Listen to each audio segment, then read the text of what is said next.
Welcome in, I'm Artris, and in this video we're going to be going over the black-yellow Luffy leader to come out of the starter deck 13 Ultra deck, the Three Brothers. This leader is very unique, and also, I'm going to put it out there, one of the harder decks to pilot just off the bat. I have taken a little bit of time to try to understand how this deck operates, and I think at a surface level, it's very easy to get what the deck is trying to do. However, one of the problems with this deck is that it is very combo-oriented. So what does Black-Yellow Luffy do overall? It is a per the rules, your face-up life cards will be sent to the bottom of your deck instead of to your hand. That's an interesting line of text to start off with. And then Dawn ×2 activate main. Once per turn, you may discard one card from your hand. If your life is at 0 cards, you may add up to 2 5-cost characters from your hand or trash to your life face-up. It sounds like a decent mechanic, however, you're going to have to be at 0 life, which is very scary for a lot of people, and a lot of decks don't like to be at 0. However, this is where the leader starts to shine, because in this deck, there are ways to hide behind blockers and then also pump your leader up with some effects so that it is a 7k leader, 9k leader, which is pretty insane overall. However, you kind of are playing like a glass cannon where it's a little bit of an aggro deck, but also you are controlling life and you're messing around with your trash. So ultimately, it makes sense that the colors are black and yellow here. So before we get into the deck list itself, if you find anything in this video useful or informative, please make sure to drop a like and a sub. It helps out the channel immensely. I can't thank you enough for the support. And also, if you'd like to talk about One Piece outside of the YouTube comments, please make sure to join the Discord. The link is in the description below. All right, so starting off with the deck list, I am choosing to go with 2 Borsalino in starter deck 13 era. I think that some of these cards do get replaced once you go to EBO1 and possibly even OPO7. However, for now, Borsalino is a solid blocker because it allows you to, if you need to wall up a little bit extra, you can throw it out knowing that it's not going to be KO'd by an effect. It doesn't really play into your leader ability or any of the other cards in the deck, but it is a nice card to have as a safety measure just in case. That's why I'm running 2. I have seen some deck list run 4. I have seen some deck list run 0, but I think that 2 is a pretty good spot for that. Now, one of the cards that is the bread and butter of the deck is the 5-cost Sabo blocker, which it is an on-play. Your characters can't be KO'd by card effects until the start of your next turn. Draw 2, trash 2. So one of the strong combos, once you get down to 0 life, this is a card that can be in your trash, and then using your leader ability, you'll bring it out and put it in your life. And then we have these little brothers, which I'll go over it right now, actually, just before we go into any of the other deck list. We're running 4 of the small Sabo, 4 of the small Luffy, and 4 of the small Ace. Now, each of these have a unique ability. In the activate main, you may trash this character, and then reveal the top card of your life. If the card is a 5-cost Sabo, you may play it. If you play it, up to one of your leaders gets 2,000 power until the end of your opponent's next turn. So what you're doing is you're using your leader ability to put any of these 5-cost characters like the Sabo, and we'll get to the others in a second, to then put it in your life, and then have these small Sabo or small Ace or small Luffy, the little brothers, use their ability to be able to pump your leader up and then also bring out the characters that you're putting in your life. So that is a very strong effect, very interesting effect. You're playing on edge though, because you are going to 0 life every turn, so you do have to end the game relatively quick. So in a way, this makes the deck kind of like an aggro deck. Next, we're running 3 Gecko Moria. I could run 4, but I think that 3 is a good spot for this. You don't really have that much time to run more than 2, I would say, in a game. And so if you do get 4, I felt like my hand was getting too cloggy with 4.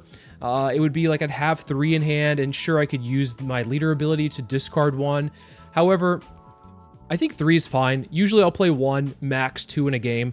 And what this does is very strong. Actually, on your 10 Dawn turn, you're able to use your leader ability if you're at 0 life, bring 2 bodies out onto your life, and then play the Gecko Moria with 8 Dawn, and then bring 2 of the small bodies out onto the field, and then use them accordingly to whatever's in your life, and then gain up to like 4,000 power in that single turn, and then also accumulate bodies, assumably blockers, or maybe a rush ace. We'll get to that in a second. But yeah, the 8-cost Gecko Moria makes really good sense in this deck overall, but it is a good 10 Dawn turn play.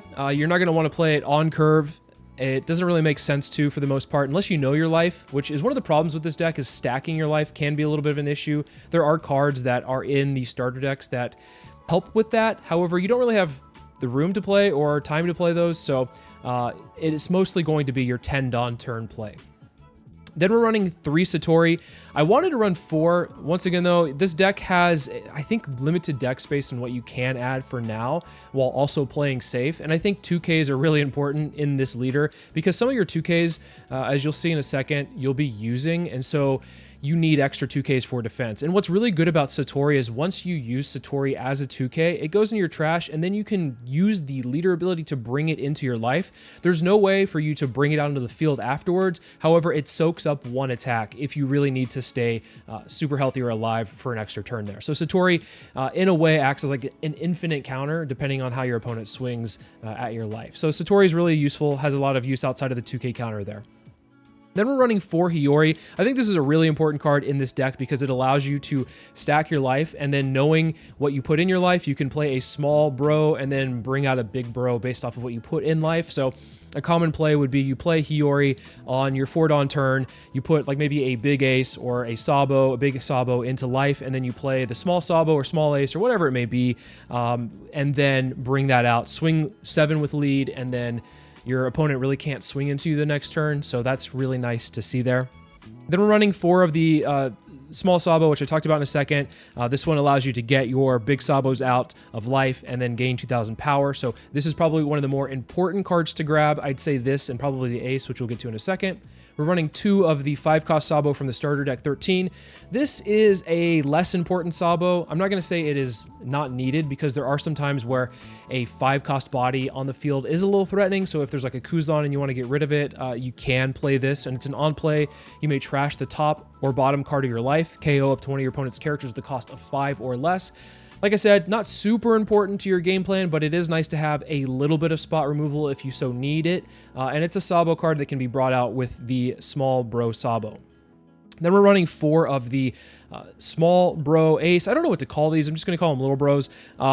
This is a activate main, trash this character. Look at the top card of your life. If the card is a 5-cost ace, you may play it. If you play it, up to one of your leader gets plus 2,000 power into the end of your opponent's next turn. So once again, very strong here, allowing your leader to pump itself up and then also play out a body.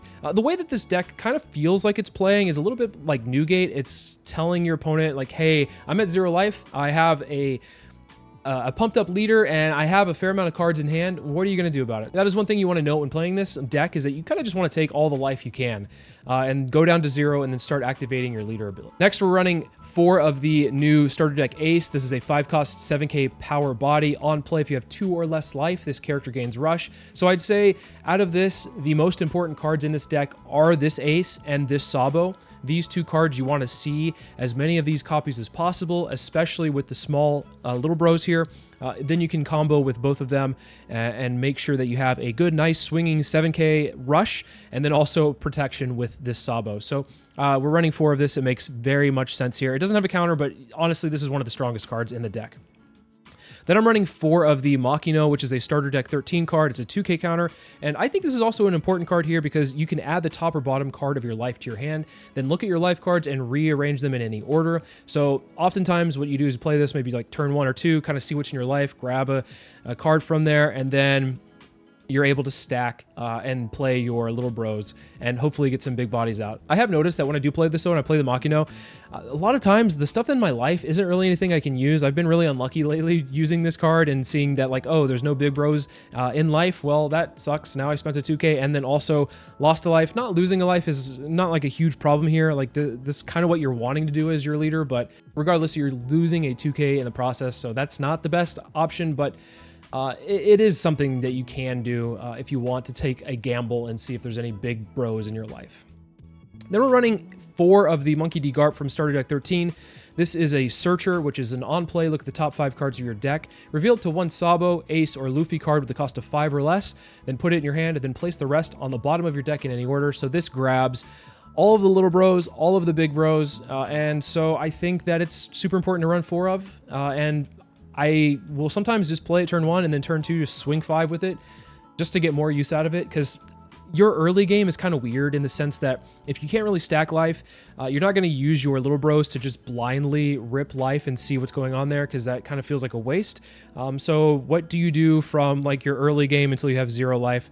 You kind of just do the best you can, I guess. You play like your Garp and you kind of swing with it if you can, and then play the big bros down once you're at the 5 Dawn turn or more. Then we're running 4 of the little bro Luffy. This is an activate main. You may trash this character, reveal the top card of your life. If the card is a 5-cost Luffy card, you may play it, and if you play it, up to one of your leaders gains 2,000 power until the end of your opponent's turn. So as you can see with the little bros, they all give you plus 2,000 power if you're able to successfully pull these off, which you often will. And this is going to combo with the 5-cost Luffy from the starter deck, which is a 5-cost, 6,000 power body, activate main once per turn. This character gains plus 2,000 power until the start of your next turn. Then if you have 1 or more life, draw 1 card and trash the top card of your life. This card is, I think, really important in some matchups. If you're going against a Nami, you want to throw this down early and just start taking your life, because Nami is not going to swing into you and you're not going to be able to use your leader ability, so Luffy helps you get there. Plus it becomes an 8k body and also plus 2,000 power to this body as well, so pretty strong there. Also, there's other times where if you're going against an opponent who knows how to face off against this deck, they're going to leave you at 1 life, not swing into you, start amassing a board, and Luffy helps negate that, because then you can just take that last life and then use your leader ability. So Luffy's pretty important in some certain situations, if your opponent knows what they're doing or if you're going against a Nami. And then finally, I'm running 4 of the Three Brothers Bond. It's another searcher outside of Garp. It says main, look at the top 5 cards of your deck and reveal up to 1 cost 5 or less Sabo, Ace, or Luffy. It does the same exact thing as the Garp, except it doesn't have counter. It's not a body. However, it does have a trigger that says activate this card's main ability. So this card will allow you to, if it's in life and your opponent hits it, you can get a free search off with it, which is pretty nice, because then it replaces itself with another body, hopefully, because you are running a fair amount of the Three Brothers here. So hopefully you don't whiff on that. If you do, it's pretty embarrassing. It's happened to me before. Hopefully it doesn't happen to you though. But overall, the way that this deck plays, you're supposed to play aggressively, attack your opponent, clear the board where it makes sense, because a wide board definitely hurts Luffy. If they start building a wide board and then start getting small pokes in that hit your leader at exactly what the leader's attack is, the longer the game goes on, the less cards will be in your hand, obviously, because you're not really drawing cards with this deck. You're just taking all your life. That's your card draw in a sense. So keep that in mind. You want to kind of finish the game as fast as possible, but then also kind of loop the Sabos. One of the plays that is really strong with this deck is being able to loop Sabo with at the end of the game, where you can play down Sabo with your leader ability by ripping off the little bros here, and then playing out Sabos from there. And then also Moria helps loop the Sabos. I will say though, overall, I think this deck, I gotta be honest, I'm not sure if it's strong right now. It doesn't feel that good. It feels very variance related. Like if you see your pieces, you're gonna pop off. If you don't see your pieces, the games feel really bad. So I will say that keep that in mind when playing this.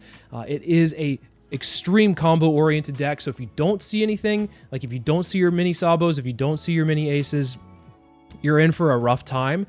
And it does happen every so often. So I will say though that this deck does perform pretty well against Moria, because Moria doesn't like to swing up. They usually like to swing 5 or 6. It's a little bit harder for them to swing into a 9k body, unless of course they have their own 8 cost on the field. But I think if you have a lot of Morias in your meta, this deck will perform well against it. I think it also performs well against other decks like maybe Reiju, because a fair amount of bodies that keep popping out that are 7k, or also just a strong leader attack with 7 or 8, 9k is really good here. Other decks that you might struggle against, I think Katakuri is a little bit of a rough one, because Katakuri, if they get Big Moms out on the field, it's just going to be hard for you to defend that. So the Ace is really important in that matchup, being able to rush them down if you can. I think Yamato is a fair matchup overall, because they're trying to get you down to 0 life, which you want to be at anyway. And then your leader can be pumped up to 9. And then if they do a Hail Mary Hody Jones play, you usually can defend out of it, and then the crackback is hard for them to defend. So overall, though, I think that there's some decks in the meta that this Luffy can do well against.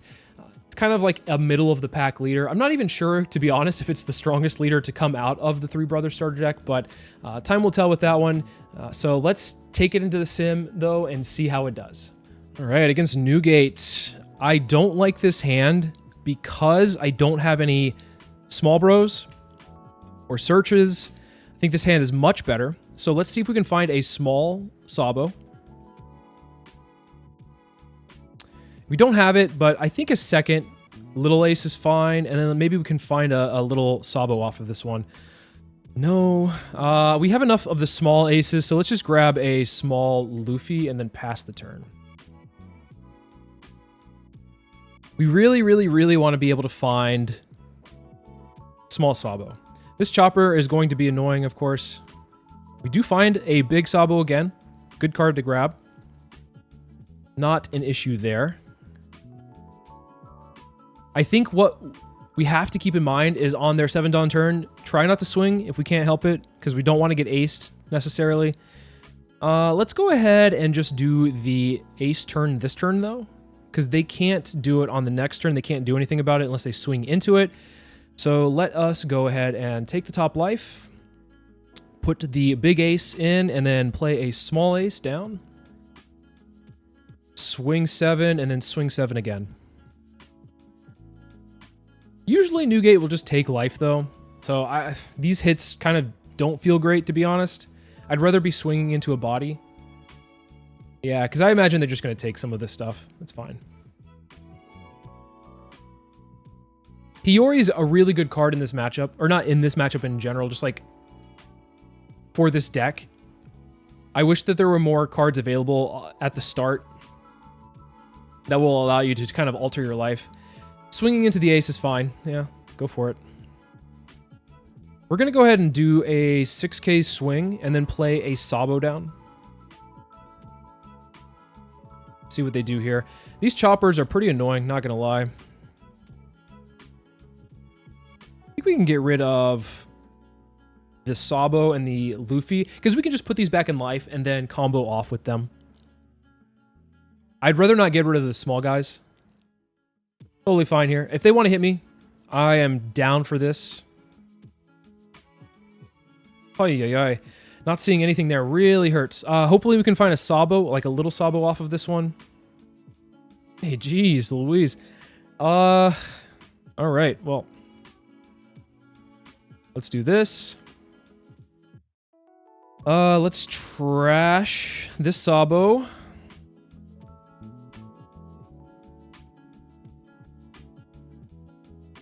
I think we want to put the Luffy and the ace in the life, right?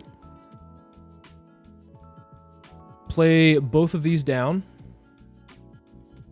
Get the ace. Deploy the ace. The Luffy. Deploy the Luffy. Let's go ahead and just do a 8k swing here. They're probably going to defend out of this one. It's a very easy 2k for them. And then I imagine they'll just do a chopper block. Sure. Go 11 here. I imagine they'll just do a chopper block. Yeah. Then pass. Now, swinging into a 9k leader definitely hurts for them. They do have a lot of cards in hand, so, oh, gosh, another chopper. What is this Newgate doing? I've never seen a Newgate run this many choppers. That's insane. To me, I think it's a dead card for the most part. Like, it's going to be bottom decked for most matchups. I guess in this specific matchup, it's good. But outside of that, not really. Let's put the... I guess we'll just allow that to die. And see, this is where the issue starts with this leader, is that if you don't see your small bros, you're going to be in a world of hurt. So, yeah, I think we just go ahead and block there.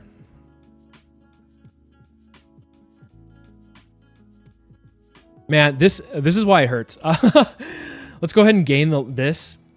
I'm going to go ahead and swing. Well, actually, let's do our leader ability first. Let's trash the Sabo. I think it's fine to put both of those. These are literally just going to be, like, fodder for eating our life away. Because we have to stay alive. We don't have the little bros available. This will be a 9. So I guess we can go, like... We're just going to swing at the ace because we don't want an extra body on the board. We can go 9, 10, 11. Yeah, let's just go 11 again. They're probably going to counter out of this, I would imagine. Okay. And then we'll go 12 at the ace. They can probably counter out of this. It's Newgate. But I want the counter out of hand rather than me going for their life.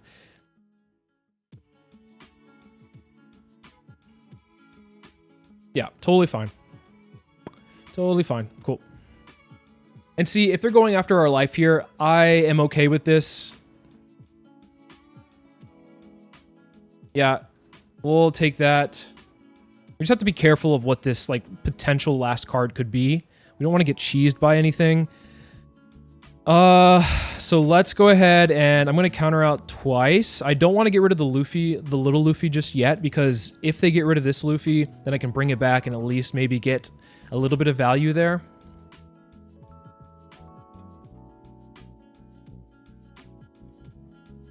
With any luck, we'll top deck a little Sabo if they do play a blocker down.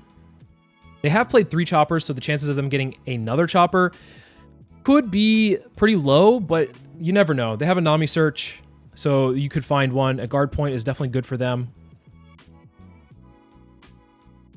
Hopefully they have like maybe one more rusher here and get us down to 0, and then we could possibly use our leader ability again. Yeah. I think that's fine.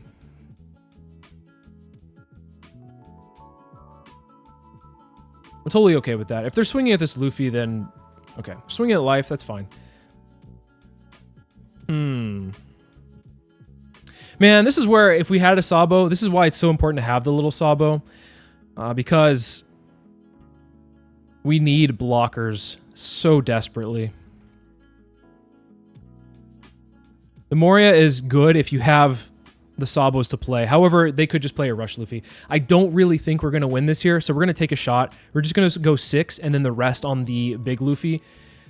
And then just hope. But Newgate usually has enough counters to survive, so we'll take a shot here. This is one of the reasons why it's very important to gain or get as many of the little bros as possible, because otherwise, if you don't see your combo pieces, it just hurts. So Newgate does have enough counter usually to be able to counter out of this kind of stuff. Wow, I'm surprised they didn't. Usually I don't feel comfortable taking a gamble like that, but I do think that this game is a good example of how not seeing your combo pieces is very hurtful for the game. It's detrimental to be able to find those and be able to play them and recur a lot of the stuff, because if you top deck a Moria and I get a Sabo and I can like pop a Sabo out and then have my leader be a 9k leader for that next turn, a Rush Luffy to bypass it, doesn't really matter because I have enough counter to be able to survive there. So yeah, we got lucky, but that doesn't always happen. They want to go first, which does kind of suck for us because we want to go first against Katakuri. We want to keep the aggression if we can possibly do so. But we do have a searcher. We have a draw off of this. They can't really eat our hand, thankfully, so we can feel comfortable taking a lot of life. We just have to kind of beat them down as fast as possible, which Ace definitely helps here. So maybe we can find an Ace. We can go Garp. This Ace is nice. Return. I'm going to play down the Makino. Use the action. Yeah. That's the risk you take. Let's go ahead and just pass it back, and then we'll get a trigger off of this one. Hopefully find something good off of it.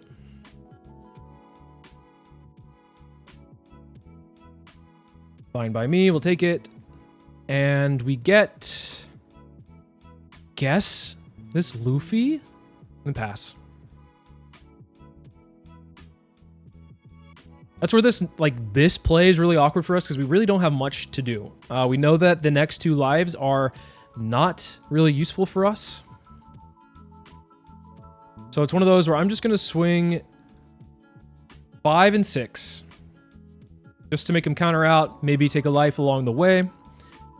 And then hopefully we can get down to 0 pretty quickly and then start playing some of the things that we have.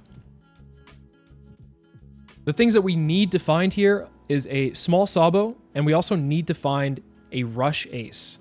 So they counter out of both of those. Interesting. Interesting. They must not have a lot going on. What did they grab? They grabbed... can't find it. We expected that play. That's totally fine. They're probably going to go a Iku Nojo here. We can play this Ace and dig a little deeper, I think. Sure. That's fine for us. Let's go ahead and play this. Put this one in trash. probably put this one in trash too. Let's swing 5. Are they going to counter out of this one as well? They've been countering out of everything, so I don't know if they'll do this one. Yeah, that's so wild. I don't know why they're doing that, but so be it.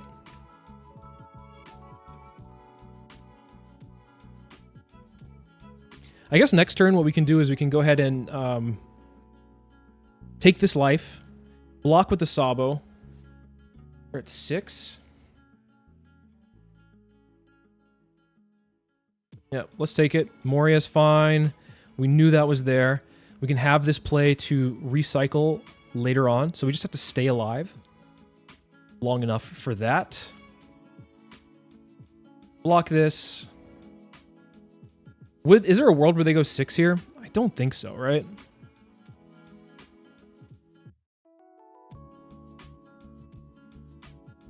I mean, they could, but I don't know if that's the right play. Yeah, blocker's fine. All right, so let's go ahead and use our abilities here. Let's go here, pitch the ace. Play Sabo, play ace.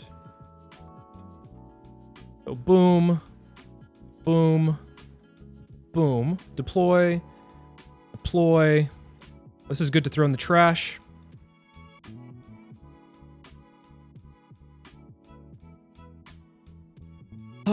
Do we care about the Kiku Nojo? Not really. We're just going to swing hard here.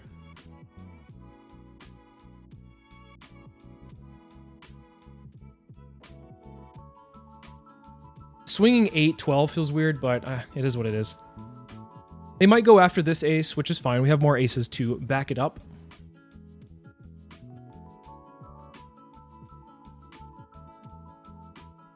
Let's see here. What do we want to do this turn? They're going to go 9 at me. Oh, they're going to go 9 at the ace. Totally fine. Go for it. Do they go all in? They might. They just might. I don't think that's enough. Whatever they're trying to do, they have to either commit more Dawn here or play whatever play they're about to do. Which, they're not playing any big bodies here, which is good for us. Yeah, commit more Dawn. Totally fine. We'll block. Let's pitch this.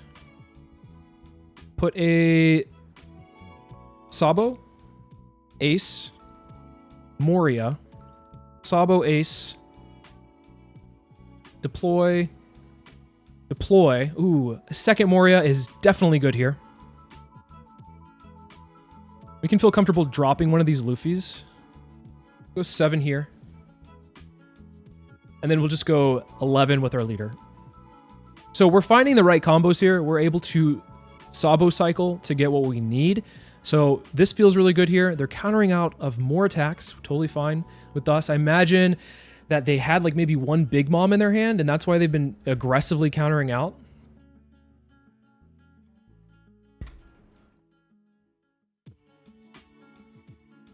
That seems to be a good indication there. Yeah.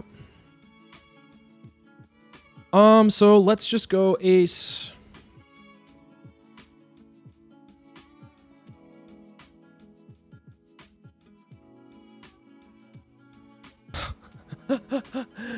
What else do we have in the trash here? We can bring another Sabo back, actually.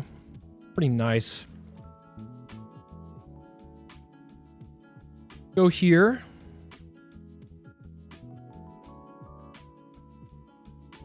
That hurts, but that's fine. Let's trash this Luffy. Boom, boom. Go here.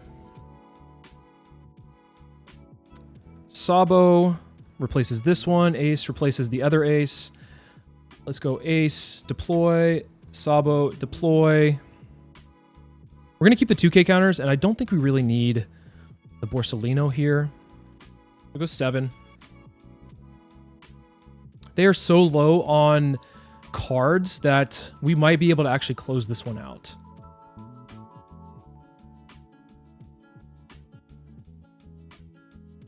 We do have 2 blockers here, which feels really good overall.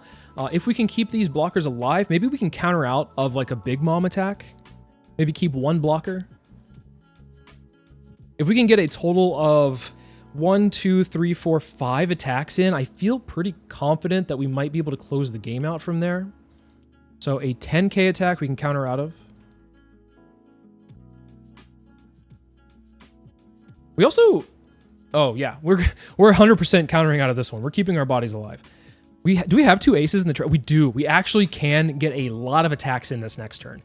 We are looking really good here. Not going to lie. This feels really good. Block.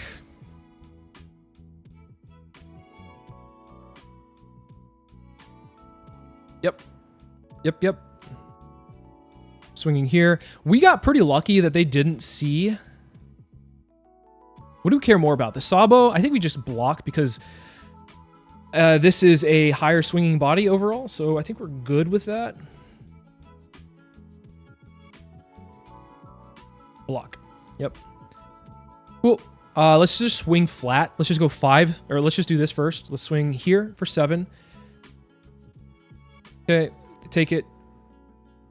What is the worst thing that we can see right now? I don't know. That's a good question. Take it. Is there a trigger that stops us from closing the game out here on the spot? Okay. Gosh darn. Their triggers have been insane. Well, I think that pretty much closes it out for us, though, because I don't think that they can counter out of 15k attack. So we did have other options here in case that they had like more, like if they just kept going, you're the one who should disappear.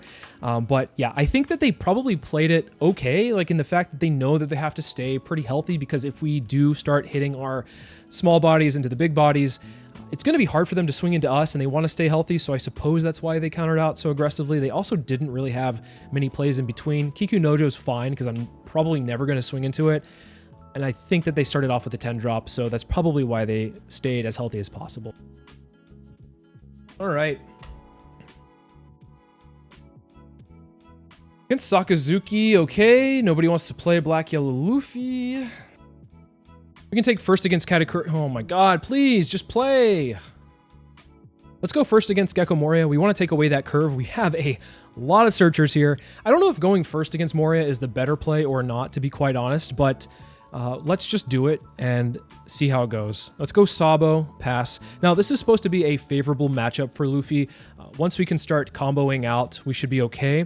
If they start going Perona, that definitely hurts us a little bit because we want to keep a big hand size, and having to discard stuff definitely hurts. But next turn, what we can do is we can probably just swing 6 and then go 2 searches. So let's do that. Let's start off with a rush ace. Is totally good for us. And then maybe a blocker Sabo is also really good for us. And we'll swing 6. Now, the following turn, we can go Hiyori, put the big Sabo in, and then get some card draw off of it. What do they have in the trash right now? They don't have anything that will hurt us unless they have like a Perona in hand that they're willing to get rid of. So if anything, they might just throw a Hogback out. I doubt it, though. That's kind of a valueless play for them. Like getting a body on the boards, don't get me wrong, it's not a valueless play overall, but it's not exactly what they're wanting to do. I think they want to play a Perona here if they can. Kind of eat my hand a little bit. Absalom is... an interesting play. I don't really think that this Garp is a threat, so I would probably not use that. That's fine, I suppose. Let's use the Hiyori to... hopefully we can get an ace. That'd be great, but if not, we will put the Sabo up, play the Sabo down.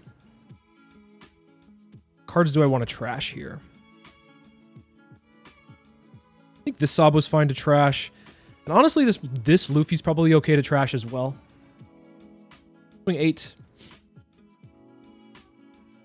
We don't have any bodies to swing into, which kind of sucks, but oh well. I'm holding onto this ace, though, because I do think that it's a good value card for the next turn to be able to hit the Absalom. Although I don't know if I want to give them the Absalom back in their trash, because Absalom is one of their combo pieces that they're going to want to be able to use. So giving that back to them isn't great. And if they don't really have a use for swinging into me with it, then it doesn't really do much, to be honest. That's a good question for myself. Do I want to swing into the Absalom, or do I want to keep the board, like, kind of big for them? I don't know. That's a rough one. Hopefully, though, we can find a combo piece, and that will seal the deal here. I think if we can find one more, that will be good. Of course, we'll take this one. We don't really care about taking life, once again. Another Sabo, throwing down another Sabo isn't the worst thing in the world. What did they throw out? Hog back. So they're trying to get their Moria back, I suppose. I guess so. Well, let's find out what we can do. Yep. Boom, boom. Ooh, Ace. Ace is pretty good. Ace is pretty good here. Do I want to? Oh my gosh. Ace and Sabo. Let's go. Let's go. Can we do both? Cannot do both. I think we have to... It's going to be an awkward turn. They're going to play their Moria next turn on 8. It gives them a Borsalino Suru. What if we just swing 7-7? 7-7 is always a little awkward for Moria to have to counter out of, because one of the things, like, if you remember against Reiju, Moria struggles against, like, the Ichiji coming down and repeatedly hitting them for 7, so if you can hit them for 7, maybe that's good, and we kind of bait them into swinging flat into us. We can block with the Sabo, and then have the Ace possibly die, which is totally fine for us. We'll go 7 here. They'll probably counter out of this one, I would imagine. They have 9 cards in hand. Telling me they don't have a 2 and a 1. They probably do. Sometimes, though, Moria is bricked up. That is a thing that does happen. The reason why I want to go 7-7 is because I don't necessarily just want to give them a 5 and a potential... okay, so they're dropping 3 cards there. Man, they must be bricked up. Okay, that's fine. They might also just want to be using their Moria to get the Borsalino and brand new out, right? This turn, they're just going to hit us for... not a lot. They're going to hit us for 5 pokes because they're going to be playing their Moria turn this turn. So the Moria is going to bring out a Borsalino and a brand new. The brand new hopefully gets something not good. I don't care about like a Great Eruption. I don't care about Ice Age. I don't want them to get counters is the only thing. Do we want bodies on the board for them? Do we care about the bodies? If we're going to be going to 9... with our leader, the bodies don't really matter that much, to be honest. So yeah, this is an opportunity for them to be able to get us down to 0. This is also something that you kind of have to keep in mind. You're playing a little bit of a game of chicken with the opponent as well, because if you go down to 0, then they could start swinging big, and then you're like, oh, do I have enough counter to be able to survive this? And you don't really want to lose the counter out of your hand. So this is not a Moria play. Interesting. This is very interesting. A Helmeppo Lucci, just to get the Sabo out of the way. Okay, that's fine. Respect. Little do they know, we have another Sabo ready to go. We also have Little Sabo ready to go here as well. I think the better play might have been just to establish the 9 or the A-drop Gecko Moria. Yeah, we're gonna protect this, right? Should we protect this? Do we have another ace in the trash? Let's just let it go.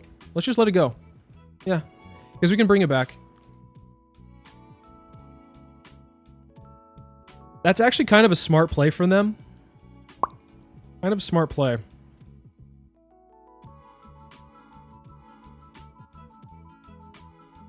Because they didn't attack, because they don't want us to go down to 0.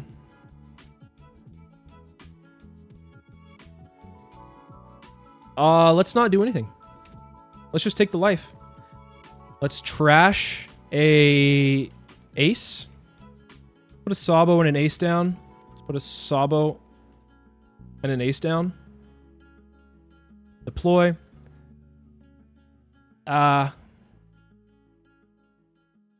Deploy. Perfect. Do we want to get a search off? I don't think we care about a search right now. I think we could just do this. And then let's swing big. Let's go 8. 11. The fact that they dropped 3 1Ks might mean that they don't have enough here. It could be a possibility. You don't know. They're down to 0. Let's see what they do. This is where if they wall up, like if they put like a Rebecca Sabo down or a Borsellino Sabo, I think we're still okay. I think we're still okay because we can use the Moria to then bring back like the Sabo Ace. They can't KO the Sabo, so they have to swing past it, which is really annoying for them, which is one of the reasons why I think Black Yellow Luffy does well into Moria. Now, I'm not going to say that our opponent griefed here by not playing the 8-drop, because maybe getting rid of the Sabo body was important for them so that they can establish a wide board, because once again, if you're playing Moria, you kind of, like, one single 8-drop is not really going to pressure me immensely. What's going to really hurt me is having a bunch of bodies on the board that they can swing with, and maybe I don't get the combos off that I need, because you're not always going to see the combos, right? So there is the world where this play does make a little sense. Personally, I think I would have probably gone with the 8-drop play, put down a Borsellino, and then maybe see what I get off the brand new.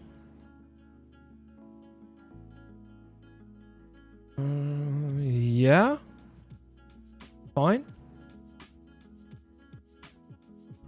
I think that's fine, because then they have to swing really hard into the leader. They also don't have to, because I have another Sabo in the trash. So, yeah, we're seeing the pieces we need this game, for sure.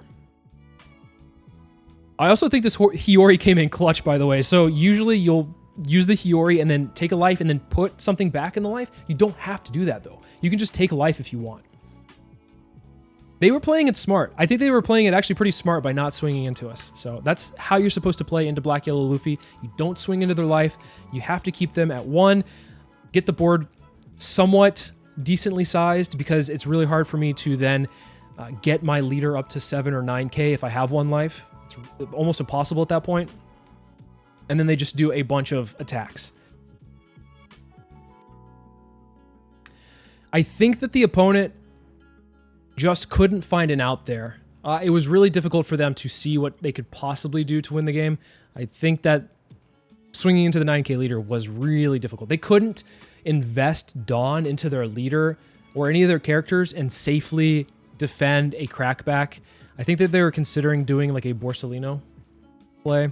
But to be honest, even if they swung 7 at my ace, I think I might have protected it. Or I think I probably would have just let it go, knowing that I could bring it back the next turn. But yeah, I think we had a pretty good build there, and we definitely saw the pieces we needed. So keep that in mind. If you see the pieces you need and you pop off, it feels great. But there's chances that you don't. So yeah, but against Moria, you're probably favored for the most part. So overall, I think Black Yellow Luffy, once again, I've got to be honest here, I don't think it's that strong of a deck. It is very much combo reliant. If you see the combo pieces, you're going to have a great time. Consistency is really key in the One Piece card game, and I think if you're taking this to a tournament, you're probably going to hit your pieces maybe like half of the time. There are times where you just don't see anything, and it feels really, really rough. And losing games like that doesn't feel good, so I think that this is a very strong deck when you see the pieces you need. In OP07, though, I think that this deck becomes one of the top tier decks because a lot of the other decks that it might struggle against lose some of its pieces. To be fair, this deck does really poorly against Enel, which will be a very strong deck in 07. But I think the other decks like Moria, maybe Lucci, like those decks you'll be fine against, because anything that KOs, it's really hard for decks to deal with because you play the Sabos constantly. Your board is pretty much protected and you're a 9k leader. I would love to see this deck do very well. I think that the deck is unique. It's a harder deck to pilot, I think. You kind of have to get some practice in with it, know your ins and outs, and know when it's okay to take life, know when it's okay to protect yourself. One thing to note, though, that I didn't really show off in this video that much, but is very important to know as you're playing this deck, it's okay to put cards in life that you know you're not going to be able to get out of life so that you can stay alive, so it absorbs hits. I think that is really important, knowing when to do that, knowing when to be able to put cards in for fodder. Totally okay, especially if you don't see what you need and you just need to kind of prolong the game for a little while. it's more than fine to do that. Because honestly, putting some cards in the life and seeing them go to the bottom of the deck doesn't really matter. Like Satori, like I said at the beginning of the video, like these Sabos are pretty good to do that as well, because you're not really going to be using them as much. The Luffy, I didn't really get a chance to play much of this Luffy in any of the sim games that I played tonight, simply because a lot of people don't want to play against this deck. A lot of people just like left games, so that's unfortunate, but this Luffy I think is a real strong card as well, if you can get it down, because an 8k body every turn is really tough for opponents to deal with, and then on top of that, you're swinging with your leader for 9, usually 11. It's really, really good. So yeah, I think it's probably the best of the 3 leaders to come out of the 3 brothers. It's kind of close for me between that and the Sabo. I think both of those decks have interesting mechanics and kind of have really good strengths, and obviously glaring weaknesses for what they are. And then Ace, blue, yellow Ace, not really sure where that one lies right now. There's not like a lot of support for it, so I'll probably do a video on the other 2 leaders in the next 2 weeks, so look forward to that. As always, thank you so much for the support, and I'll see you in the next video.